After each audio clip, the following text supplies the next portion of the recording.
Pour cette séance, les bourses européennes évoluaient en ordre dispersé. La prudence s'impose au fur et à mesure et malheureusement le CAC 40 stoppe son rebond et finit la séance sur un léger recul. L'indice parisien se replie de 0,35% vers les 7252 points, dans des volumes d'échange à nouveau de 2,6 milliards d'euros. À la clôture, toujours sur l'indice phare, Stellantis poursuit sur sa bonne dynamique avec une performance de 2,63%. Juste derrière, on va retrouver Vinci, Crédit Agricole et Carrefour. A l'inverse, Airbus, Lanterne Rouge, lâche 2,38%. Dassault Systèmes, Publicis et Worldline sont aussi en territoire négatif.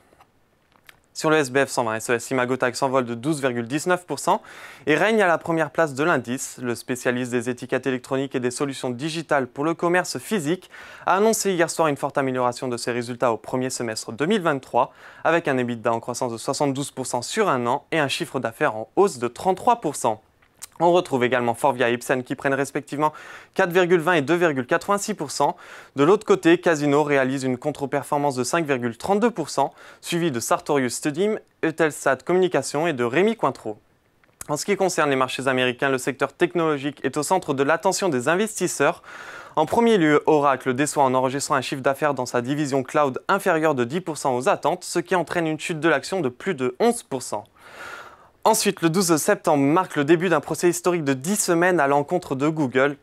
La filiale d'Alphabet est poursuivie à Washington par le département américain de la justice pour infraction au droit américain de la concurrence. Les allégations portent sur les pratiques de Google visant à favoriser l'utilisation de son moteur de recherche à coût de milliards de dollars. Puis enfin, Apple dévoilera ce soir sa nouvelle gamme d'iPhone, mais malheureusement le titre cède 1,64%. Pour le moment, voilà, c'est tout pour ce soir, mais n'oubliez pas, toute l'actualité économique et financière est sur Boursorama.